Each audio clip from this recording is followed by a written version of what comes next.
and Park Association. I know a lot of people on the call, but we do have some new friends from Arizona on the call, so we welcome them. This is hopefully the beginnings of what's going to be a really good sharing opportunity across the states as we do more and more free webinars online. So welcome everybody. For those of you like me that have chlorine running through their blood, this is a great opportunity to learn more about the code and have a discussion about how that relates to the laws in Maryland. So Tara, I'm going to let you do the introductions.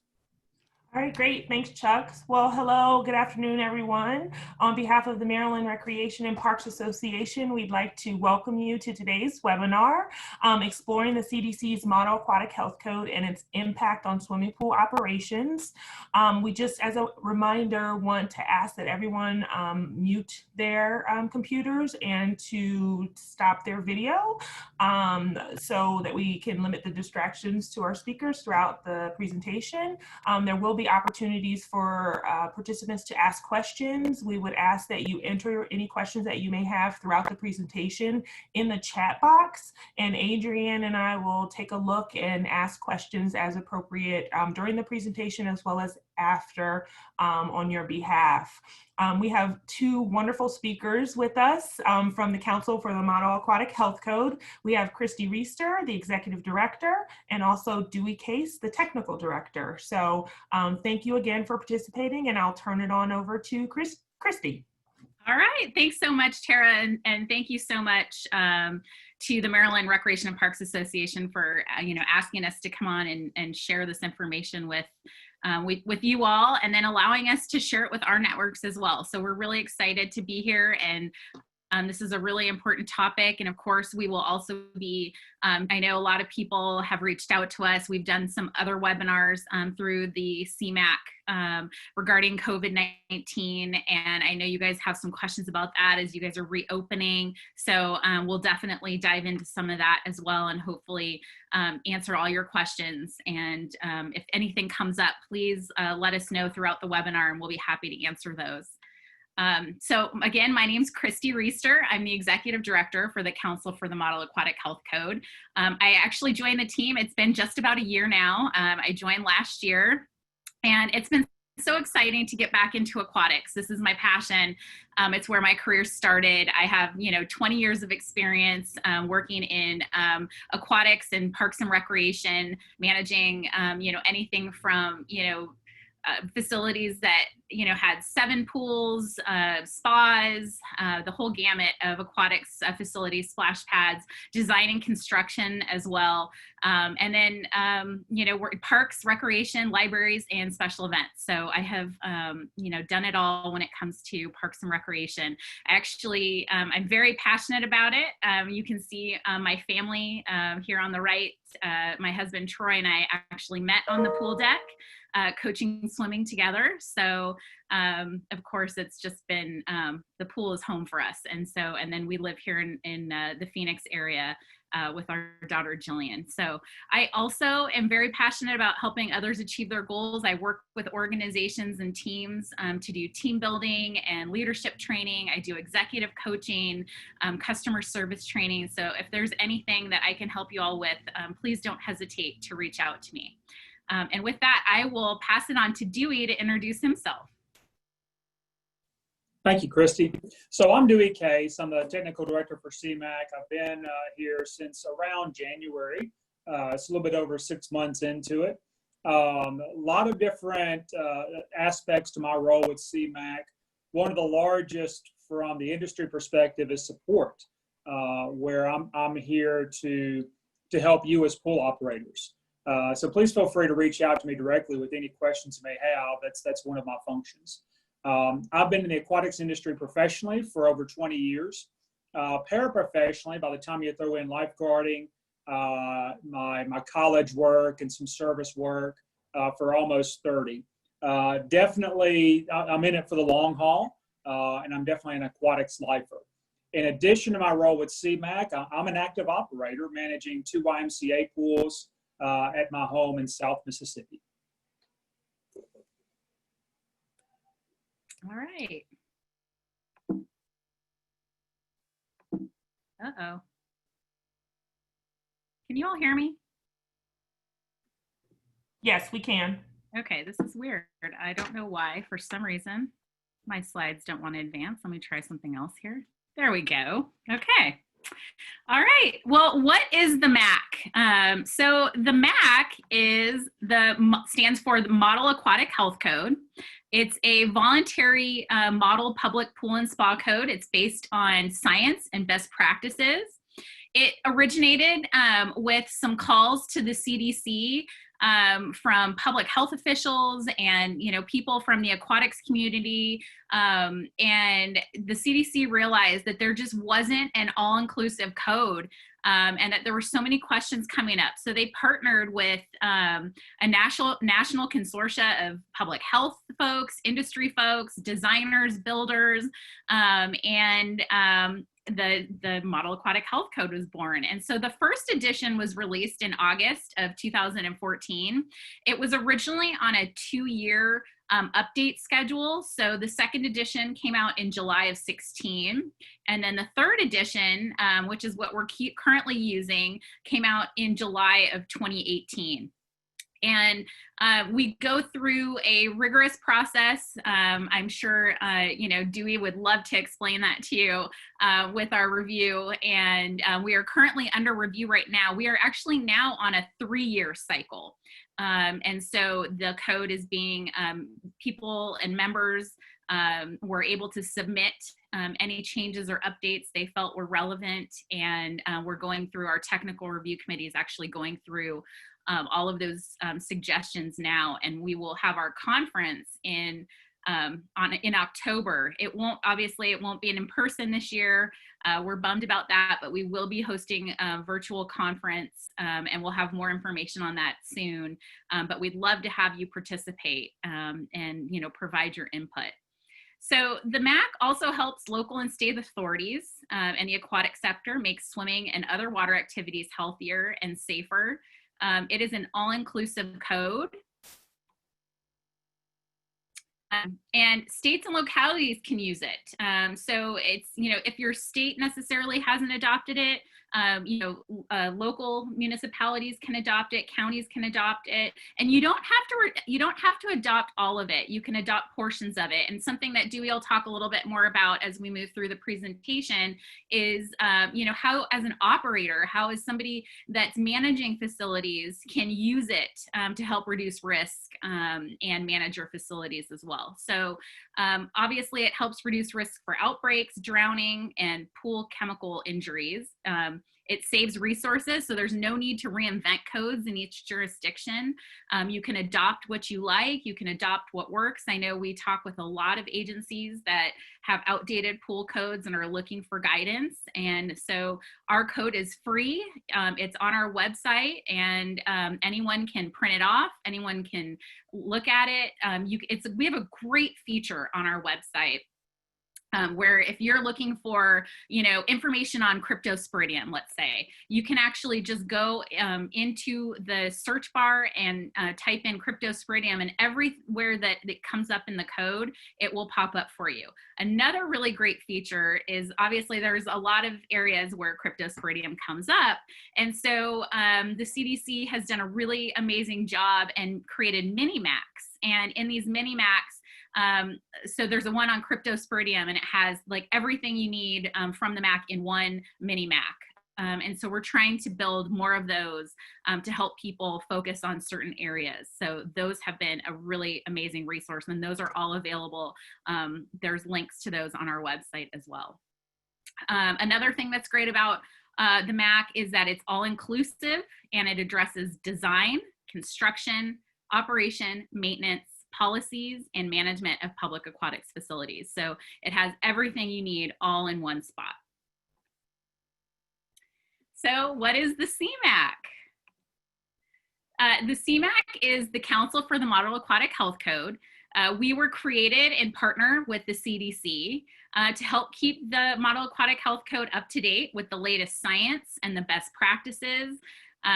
We help manage the MAHC update process, which, as I mentioned, happens every 3 years. Our triennial vote on the code conference is scheduled for October. We're still trying to work out the final dates as we've changed it to a virtual conference this year. So we're hoping to have our information out at the beginning of July for all of that. So please be looking out for that.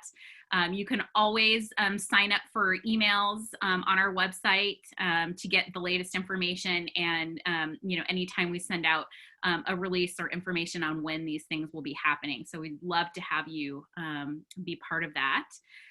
We are involved in cutting edge research. We are working on an indoor air quality study in partners with Purdue University, which has been a great partnership.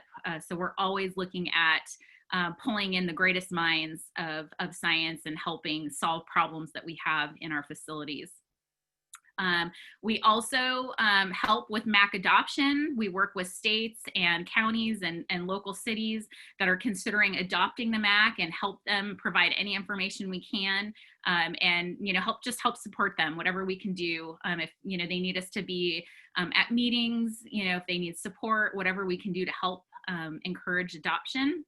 And of course, we have membership, and we'd love for you to become a member today and be a part of our organization and get the latest information and be part of our, be a voice as on the vote and to update the MAHC and really get your information out there to our community. So with that, I will pass it on to Dewey.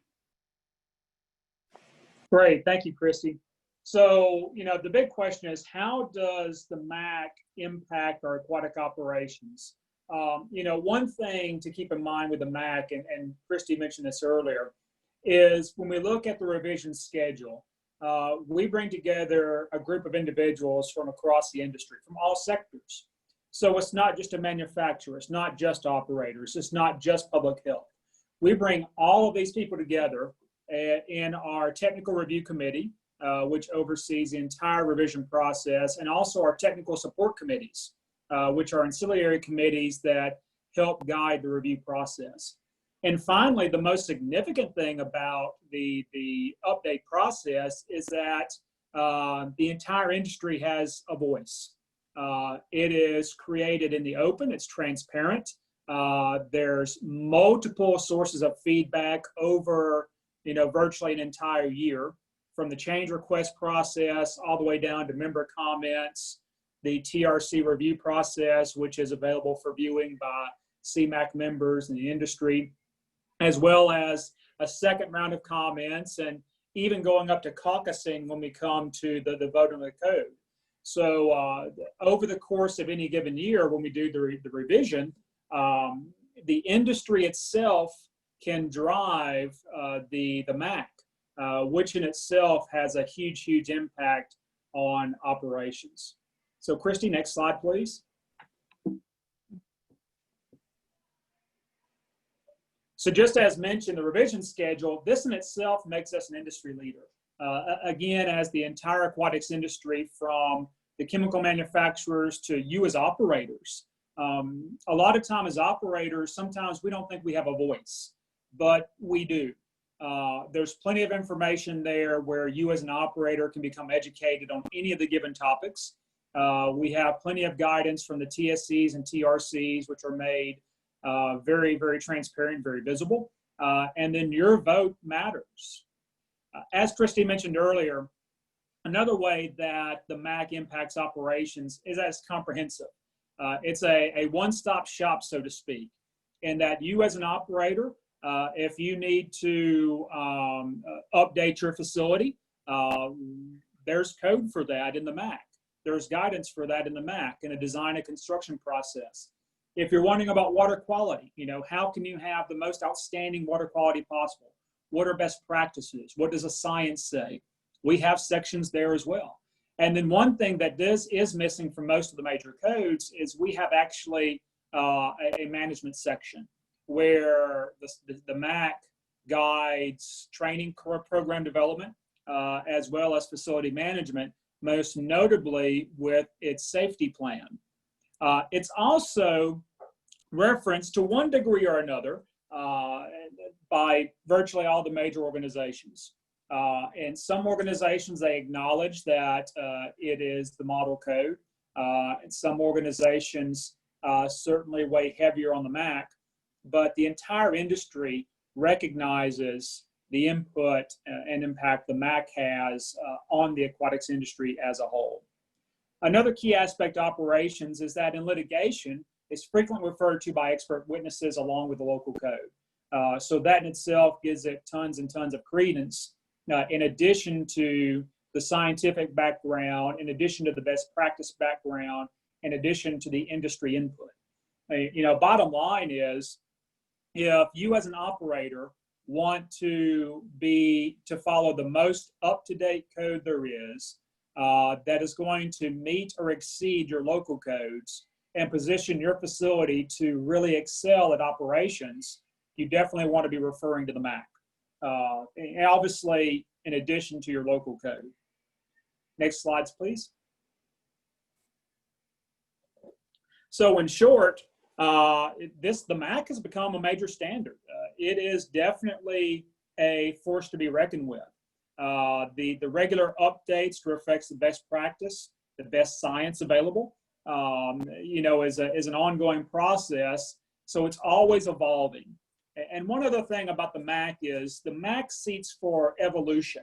The MAHC is not trying to upend the industry and cause major upheavals. The MAHC wants to have a nice evolution based on science, based on data, and where that's not available, based on best practice. So really, really important that we look at the MAHC and look in our operations. So in short, how does the MAHC impact aquatic ops? In virtually all ways. Again, there's virtually no topic that's left uncovered, and it's an excellent, excellent, excellent resource for us as operators. Now, one thing to keep in mind is, and we tend to see this, is the MAHC can be intimidating because it is a massive document. It is very, very comprehensive. Keep in mind that as operators, when your facility is already built, the design and construction section, there may be some things that refer to, but that's largely done. So that section comes into play when you're looking at altering the facility, whether you want to add secondary disinfection, whether you want to, add spray features, or whether you want to do a renovation. So that's where that particular section comes in. When we look at operations section, there's a lot of information there, from UV to ozone, all the way down to filtration, recirculation. When we look at that, and you start breaking it down in individual components, it makes it much easier to sort through and much easier to manage as an operator. So the same way you eat an elephant is the same way you read the MAHC. You take it in sections, you find out what's applicable to you, and then just as the MAHC evolves with the industry, you also can evolve with the MAHC, both in accentuating your understanding, whether it be through the annex or just improving your aquatic operations. But please don't be intimidated by the size of it. Once you start digging in, it really becomes pretty straightforward and I won't say simple, but it really does become more user-friendly the more you work with it. And there's tons and tons and tons of excellent information to be had. So with that being said, we want to talk very quickly about aquatics in the age of COVID-19. Again, as part of our role as CMAHC, we're industry support.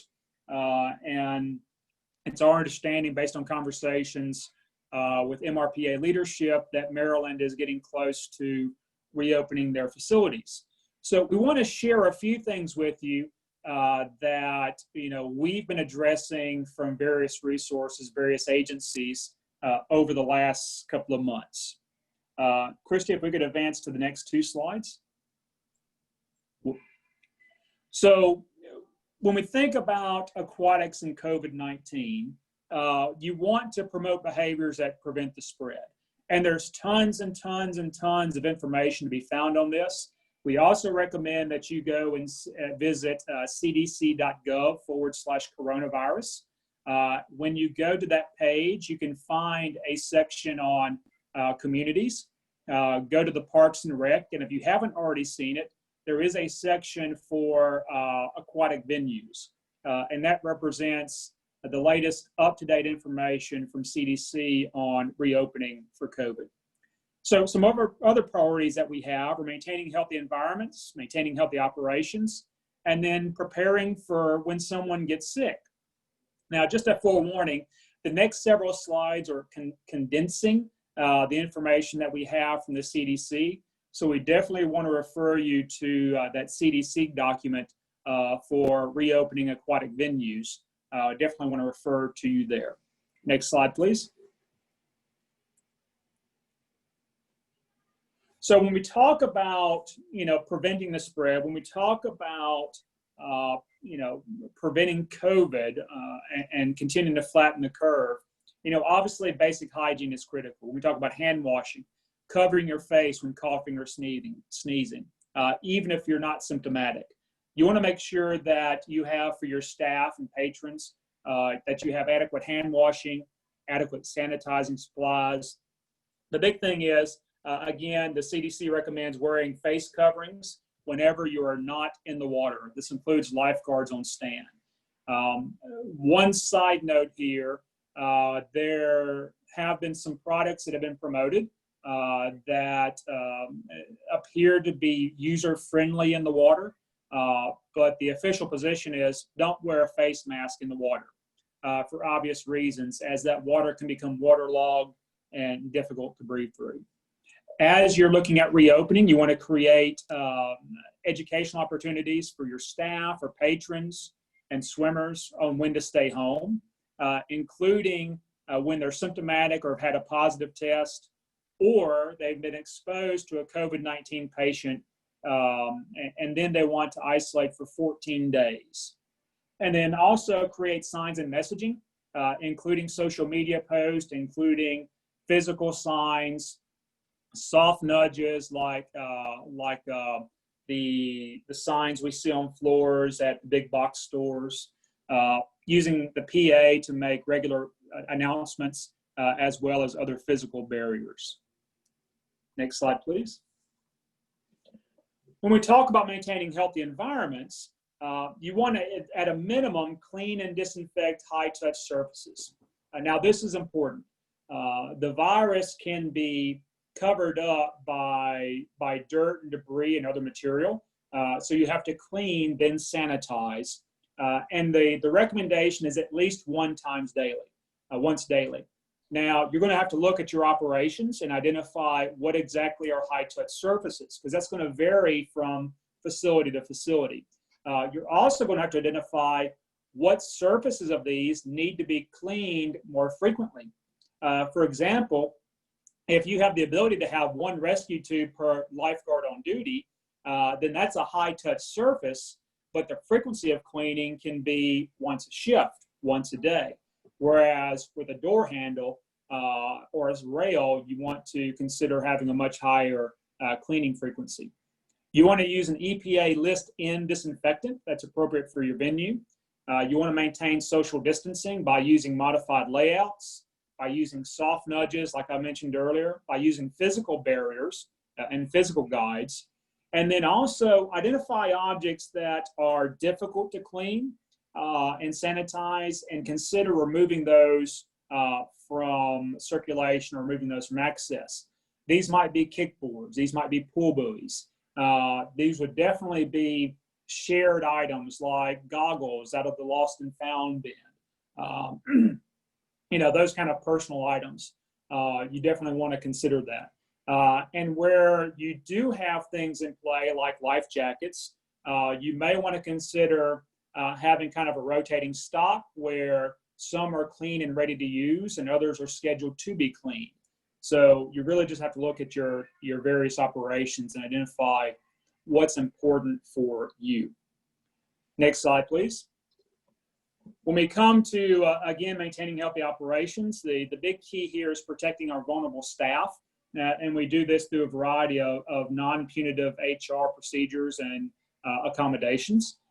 We want to make sure that the lifeguard is not enforcing social distancing, hand washing, or other preventative measures. The lifeguard's job is to watch the water and prevent drownings and respond to emergencies. You need to have a separate staff person that is going to monitor social distancing and those other protocols.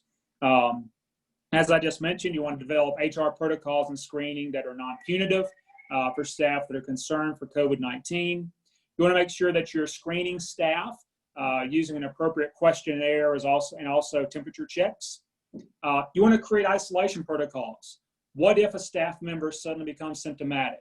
What if a swimmer becomes symptomatic while on site? You want to create protocols to where that person can be isolated, to where the area and things that come in contact with can be cleaned, and also where you're notifying public health officials to where they can perform any necessary contact tracing. One thing to keep in mind is that the CDC recommendation, when you are cleaning behind someone that has been identified as having COVID-19, you want to wait 24 hours before cleaning. You also want to follow social distancing guidelines and gathering limits. Next slide, please. So CMAHC, in its service to the industry, reached out to our membership earlier this year, and we surveyed for a list of questions to where we can help others reopen their pools in the safest manner possible. So the next two slides have a list of frequently asked questions from that webinar. It's my goal and my hope that by answering some of these frequently asked questions, that we can set the Maryland pools up for an easier start. So the first question was, how does chlorine and COVID-19 interact with each other? What are minimum levels? Should I run higher chlorine? Should I hyperchlorinate more frequently?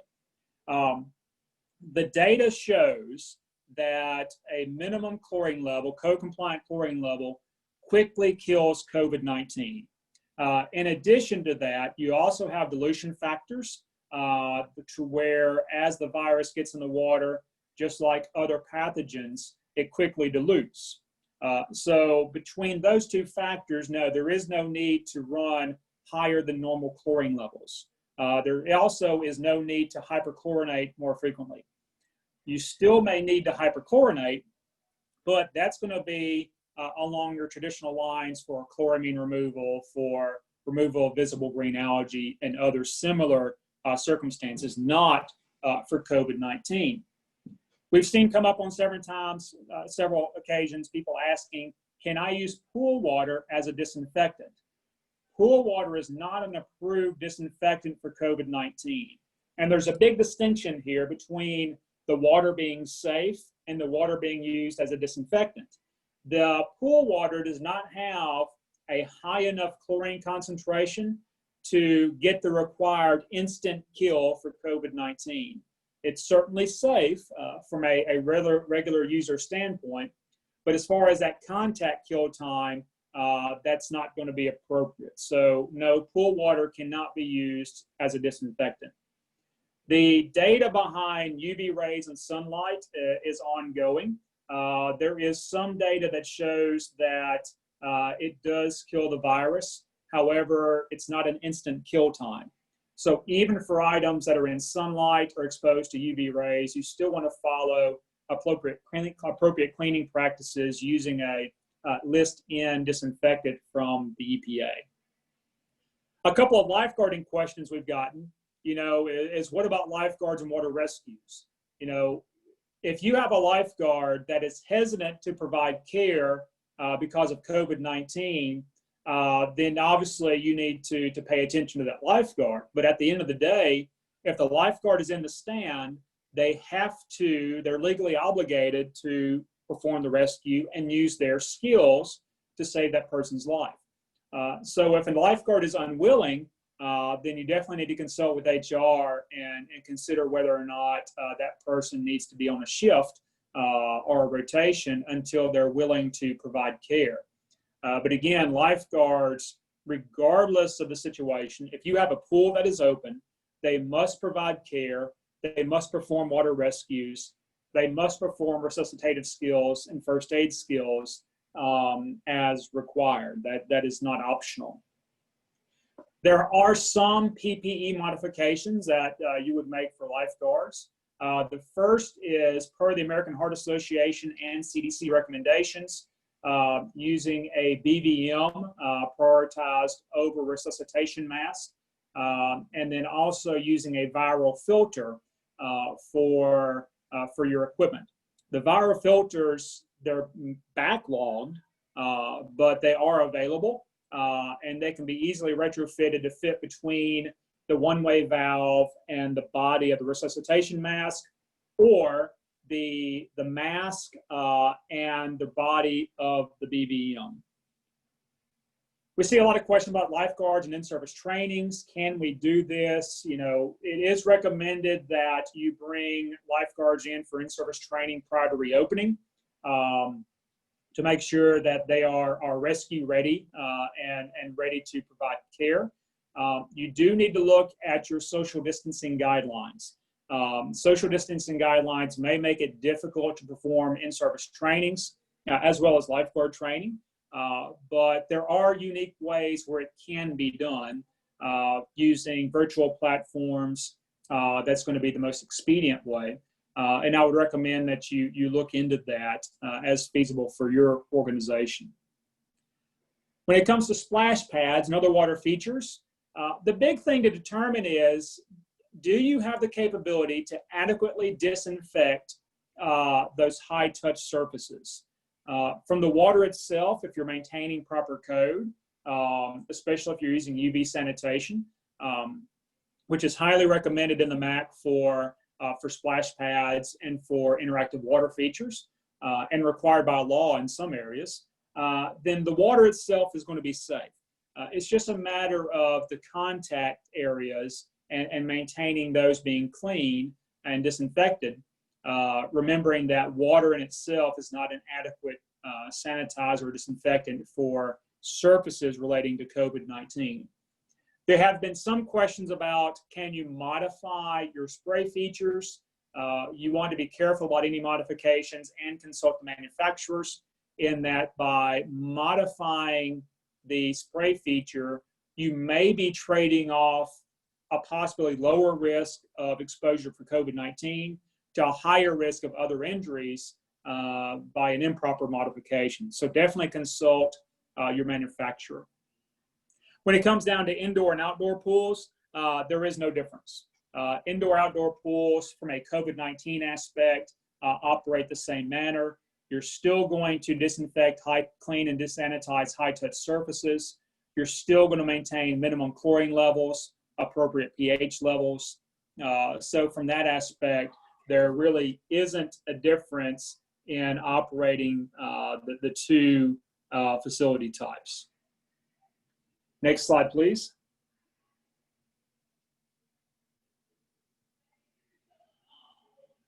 Oh, and it looks like we have a double slide. Okay. So we've also thrown up here a list of CDC COVID-19 resources for you to refer to, and these give you the latest and best guidance. So just kind of wrapping up before we go into a couple of Q&A session, or a Q&A session that we have slated. You know, the MAHC is becoming the industry standard. And I'm obviously a MAHC supporter. I have been from very day one. I was involved in the Lifeguarding and Bather Supervision Technical Committee for the first edition. And I can attest from my years of work with the MAHC that the thought and the attention to detail and the dedication from the scores of volunteers, over 140 that worked on the first edition, the scores of volunteers over the years is just very, very impressive. And it is definitely, for every good operator, it's definitely a document to have on your computer, printed out for easy reference, and one to reference frequently as you seek to have the highest quality operations, the best water quality, the highest standard of care, and the safest pool, not only from a drowning and bather injury standpoint, but also from a public health aspect, and just having safe, healthy water. It's definitely something that as operators, we should all have on our shelves. With that being said, I'll turn it back over to Christy. All right. Thanks, Dewey. Okay, well, with that, I don't have anything else. We wanted to make sure we had enough time for any questions. I know, you know, as you get ready to open, there are so many questions about COVID and safe practice. We do have our information here on this last slide if you want to reach out to us anytime. We're happy to answer any questions. You can also find all of our information on our website at CMAHC.org. So it's at CMAC.org. And again, please sign up for be on our email list. And as soon as we have any updates or anything that we put up or put out there, you'll get notifications. So you'll know if there's any new guidance or anything posted. We also have a special COVID-19 resource page on our website. There's a banner at the top right when you go to our site to get any up-to-date information there as well. So any questions? Christy, we did have a question that was asked by Jen Mogus, and she's saying that it can be fiscally challenging to bring older facilities into compliance. And what is your recommendation for coming up with a multi-year plan along with influencing leadership to go above and beyond what the current local codes require? Yeah, I think that's a great question, and I'll share my thoughts. And Dewey, please chime in as an operator yourself, anything that you suggest. And I think that you know, your best thing to do is to list all of the things that you would like to change or like to update, and start with the most important first. And you know, put it as part of your capital improvement plan. You know, talk to your director, talk to, you know, your leadership, and let them know how important it is. We are also an available resource if there's any presentations we can put together and help you with, and we are happy to help anyone that is looking to adopt pieces of the MAC, you know, want to update, like as you mentioned, things in your facilities. We are happy to help. We are here for you, and happy to provide any resources or presentation information that you need to provide to your student council or your directors. But my suggestion is to kind of list out all of those things that, you know, are critical pieces, and prioritize them, and just, you know, add them into your capital improvement plans. Yeah, I would second that. I want to share my perspective. One of my facilities is about, at this point, 28 years old.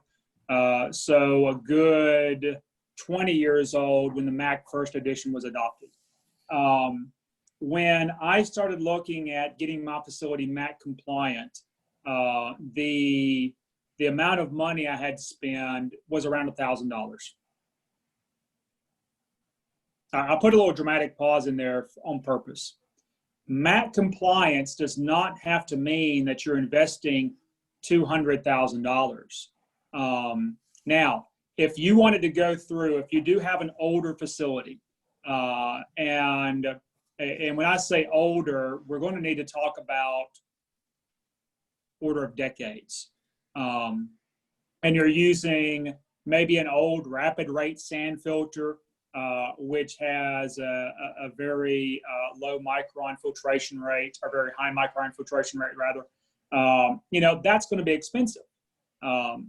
But for most of our facilities that have been built within the last 30 years or so, it's going to be pretty close. So take some time, dig through the MAC, start off, if you have an existing facility, start off with the easy things. start off with what's feasible for you to do right now. Things like filtration systems, changing pumps, changing filters, obviously that's going to be expensive. And if you're looking at having to do that, chances are you have some really old equipment to begin with, if it's not compliant. So start with the basics, start with the easy stuff, and then kind of phase in as you have to make repairs into being MAHC compliant. As far as influencing others, a lot of it is going to be you're having to make repairs anyway. And so you are talking with your leaders about, since this repair has to be made, here is the standard, right? And throw out some of those keywords like standard of care, throw out words like, public health. And that usually helps advance that discussion. I will say that in my experience as an operator, I haven't necessarily seen significant pushback when things need to be fixed. The biggest pushback is when you're trying to take an existing facility and do something radical. So for example, installing UV. That's definitely something that can be certainly supported for a spray pad because of cryptosporidium, because of outbreaks. But maybe for a 500,000 gallon, 50-meter pool, that's a little bit harder sell. Well, maybe you wait a little bit on that one, right? So definitely be judicious and definitely be strategic in what you're looking at and what you're wanting to include. But definitely plan it out and spend some time creating a plan well before you talk to your leadership.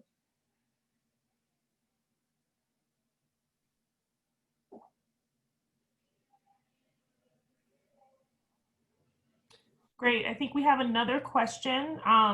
Is the Model Aquatic Health Code referred to and weighed more heavily than local and state code in the court of law in terms of operator responsibilities and compliance? Can organizations be held more liable if they are not MAHC compliant but are compliant with their local and state code? Whatever their jurisdiction's code is, what they would be expected to follow. We know from our colleagues that act as expert witnesses that it is referred to in court cases and is, a standard. And, you get, from what we have heard, and, I don't know, I haven't been an expert witness or been part of these, but from what we have heard from our colleagues, you can be held accountable for not, using best practice. So I don't know, Dewey, if you want to add anything to that, but I do know that it is kind of the standard in a lot of those cases. Yeah, and the big thing is, are we talking about criminal or civil liability? With criminal liability, if you're following your local codes, and I'm not an attorney, and definitely not an attorney for Maryland, but if you're following your local codes, that's going to be kind of that particular standard.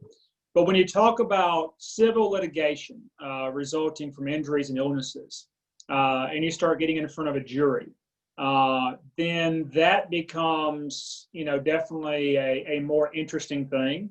And that's where expert witnesses can certainly use the MAHC as an industry best practice, industry standard to sway the jury in their favor. So yeah, even though it may not be an issue criminally, you can definitely see civil litigation that the MAHC becomes a power player regardless of what the local code is, especially since many of our codes across the country are not as comprehensive, are older, and have definitely older data sets and not the most current practice. So then a common strategy used is, making a point that the industry is aware of this document. So definitely need to consult an attorney on the specifics, but it's definitely a power player in litigation. Great, thank you. An additional question that we have: how does the Council for the Model Aquatic Health Code engage local and state code officials in terms of developing and/or adopting current and future versions of the Model Aquatic Health Code? Well, Want to talk about the state designees? yeah. Okay. We have a group called the state designees, and this is a representative from each state. We currently have a few vacancies that we're working to fill that comes together on a regular basis. We've been doing it monthly so far, and its whole point is to help further the MAC, to help further connectivity, to discuss code-related issues, public-related health issues, and the end goal is 50 state adoption in a whole or in part. So we do have that group composed of public health officials from across the country, and that's where a lot of that work does, and will take place. Great. And we want to remind everyone participating in the call, if you do have questions, please go ahead and enter them into the chat. We're checking them out there, and we'll be happy to ask them of Christy and Dewey. Our next question was, can you describe the Model Aquatic Health Code resource and the supporting annex a little bit more, and how those documents are used? Can you use one without the other? Should they be used together? Can you elaborate more on the resources available and how they're used? Sure. Well, these are two separate documents. The code language itself is the primary document. That's where you're going to see the various practices and code entries for things like water quality, minimum filtration, lifeguard training programs, developing a bloodborne pathogen program, fecal response. That's where you see the actual practices and steps that we follow and we comply with to be compliant. Again, that's the primary document. The annex is a descriptive document. And so when we talk about the annex dives into the rationale behind various sections of code. It references science, it references data sets, and it really goes into that description. And again, where there's a code section that's based off best practices, oftentimes you'll see a section in the annex describing what the rationale was for that section. You can't use the annex without the code because the annex references many of the code sections. But do note there's not an annex entry for every section. But again, the code can be used separately. Now, here's my argument for having both. Right? A lot of individuals would just reference the code because we're busy, we're operating pools, we're staffing, we're training, we're teaching, we're trying to attend meetings. We tend to be very busy. But where the annex is critical for the operator is furthering your education, furthering your understanding. That's where the annex is really key. Let's take the question of cyanuric acid, which is definitely a hot topic.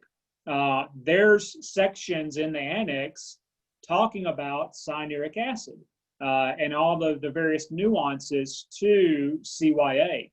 So if you want to educate yourself more on what some of those issues are, that's a great place to start.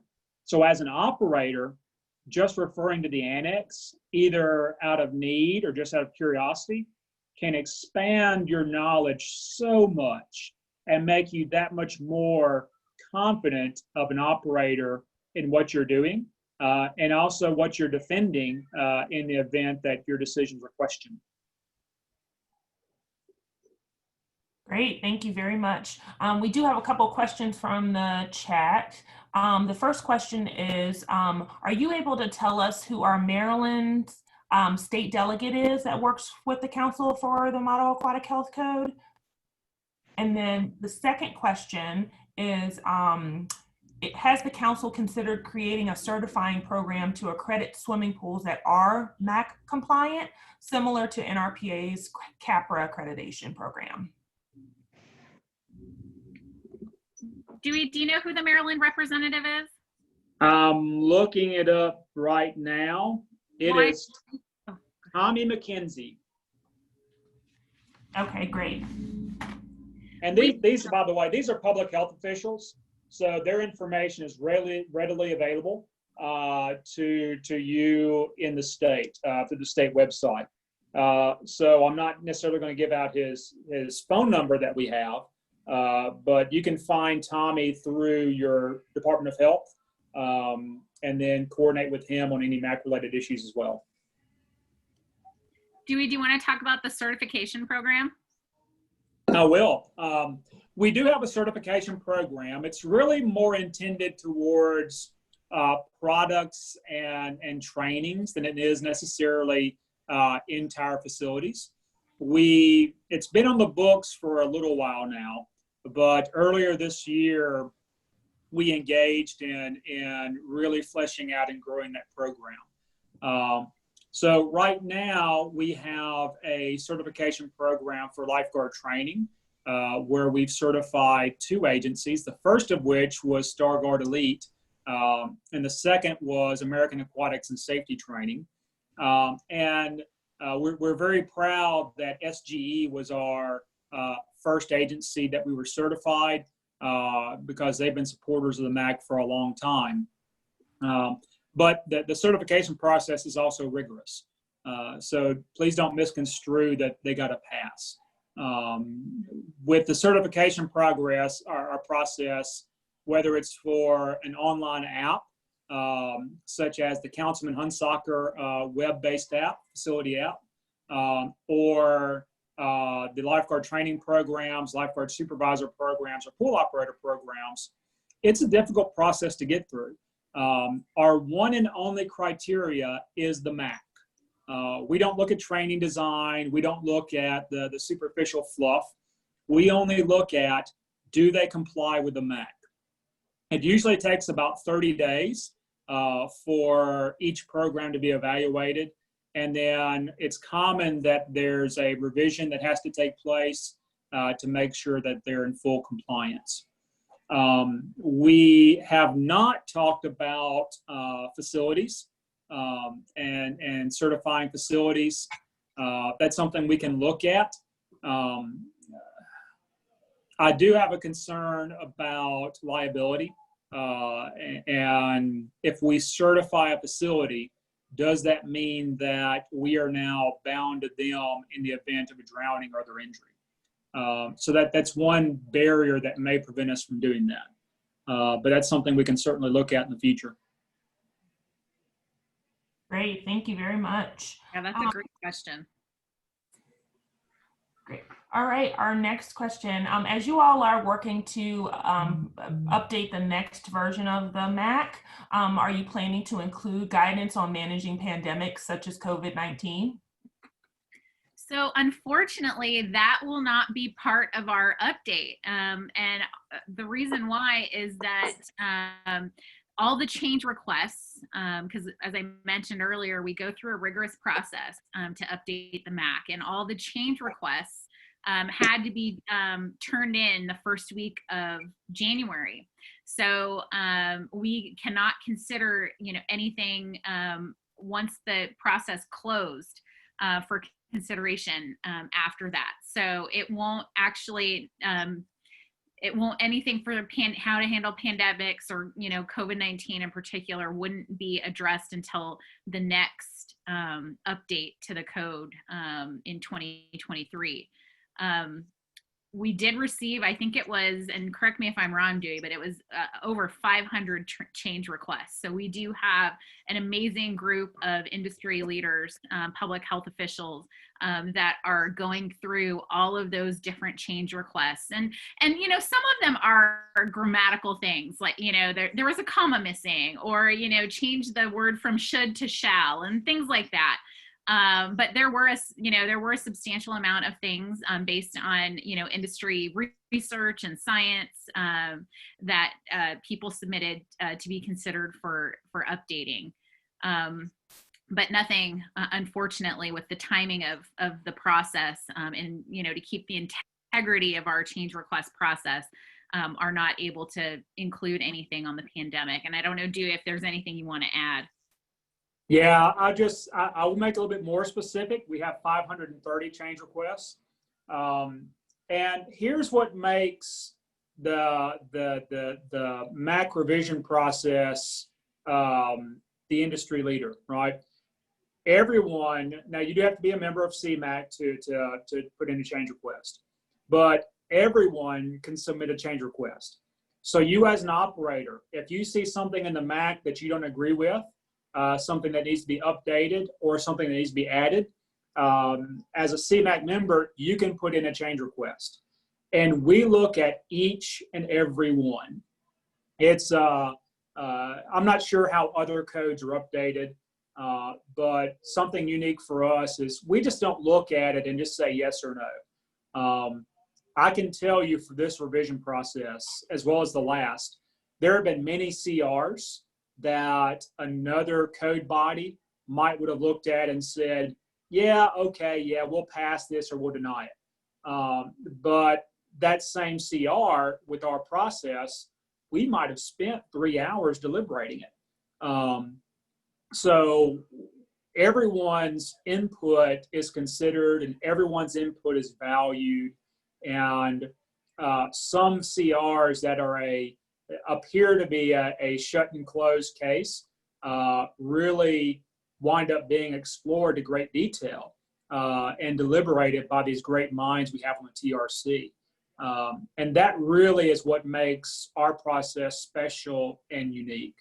We don't dismiss anything. And any TRC member has the ability to bring up a CR for discussion. So it's really a detailed, difficult, and certainly, but interesting process that makes it very strong. And we're stronger because of it. Well, and I'd like to add too, Dewey, that once it goes through that process, we present them at our vote on the code. And you don't have to be a member to participate. Really, you just have to be a member. And as Dewey said, you don't need to be a member to submit a change request or comment on a change request. But you do need to be a member to be able to vote on the change request. And, we do vet those at the conference. And then we submit, once the membership votes, and their voice is heard, we submit that to the CDC. And then it goes through a rigorous process. It goes through 3 different department approval processes at the CDC. And ultimately the CDC, decides on what the changes are going to be and produces the updated code. So I don't know if I left anything out, Dewey, that you wanted to add to that. I think that's pretty adequate. Yeah. Yeah. It really is. The whole MAHC process is really interesting. And there are many catch points to where crazy things or things that aren't science-based or aren't best practice-based can be caught and tossed out, I won't say very simply, but it keeps us from going really off the rails into strange territory. Great, thank you both. So there is a question presented by a participant wondering if there are possibilities for an addendum around pandemic and addressing that, wondering if 3 years might be too long to provide information within the code. Well, and that's why we have resources on our website, and we're working. I mean, Dewey and I meet with the CDC bi-weekly. So we are, we work with them, provide input. Obviously, they, work on these, the updates and things. And that's why we'll have them on our site and the best practices and the guidelines. But unfortunately, we will have to wait until the next update to the code to actually add anything into it. Yeah. I will say that, CDC also is much more flexible in that range, in that they can react very quickly to pandemic and pandemic-related issues. There's also a question of, is it appropriate, right? So the MAHC is a overall pool operation code, and certainly it's public health based. But there are some aspects where maybe it's not appropriate for the MAHC. For example, with the pandemic, the current pandemic, that's a very specific situation. And we know that current practices for chlorination, disinfection, filtration are they're very, very, very effective in neutralizing the virus. So there is a question about how much of it is appropriate for the MAHC versus letting the CDC as a public health entity react to pandemics as they come in a much more flexible and much more specific manner, if that makes any sense. Yes, absolutely. Thank you. I don't see any more questions coming in for the chat, but I do have, I think, a final question for you too. Can you remind the group on where they can access the MAHC, and then also the best way to keep up to date on the work of the Council for the Model Aquatic Health Code and updates to the code? Sure. So if they visit our website at cmahc.org, so cmac.org, if you scroll down on that main page just a little bit, you can see where it'll say you search the MAHC or view the MAHC. Just click that and it'll take you right to it. You can open the full thing, or as I mentioned, we have this really great tool on our website. So if you're looking for, what chlorine, what max chlorine levels should be, or anything on indoor air quality, or pool operation, or pool management, guidelines or things that we have in there, you can search whatever you're looking for. There's a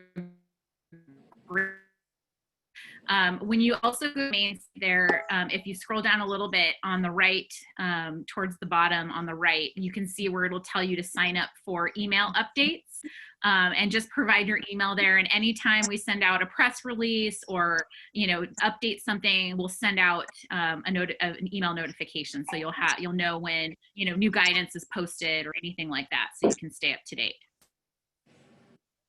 Great. Thanks. Yeah. I do want to clarify one thing, just to make sure that there's no confusion, because I know I've ran across this with a couple of folks. The MAHC is not a product of CMAHC. CMAHC is a support mechanism for the code, to where we can keep it updated and provide industry support for it. The code is owned by the CDC. So just want to make sure that's clear. And when you click on the CMAHC website, that does take you to the CDC site where the MAHC is hosted. Great. Yes, we are a nonprofit organization that was purely created to assist the CDC with keeping the MAHC updated, managing the vote on the code process and all the committees and things like that. So we work hand in hand with them, with the latest research and science. So just kind of an assistant, to help them keep it updated. Great. Well, thank you very much, Christy and Dewey. We appreciate everyone participating in today's Exploring the CDC's Model Aquatic Health Code and its impact on swimming pool operations. On behalf of MRPA's Education and Training Committee, as well as the Aquatics Professional Learning Community, we appreciate everyone's participation today, and please be on the lookout after the webinar for an online survey to provide us with feedback.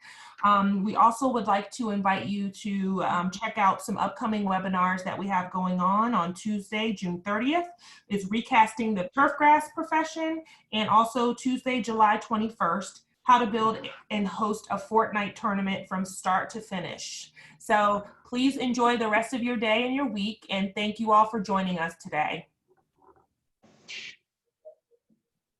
Thank you.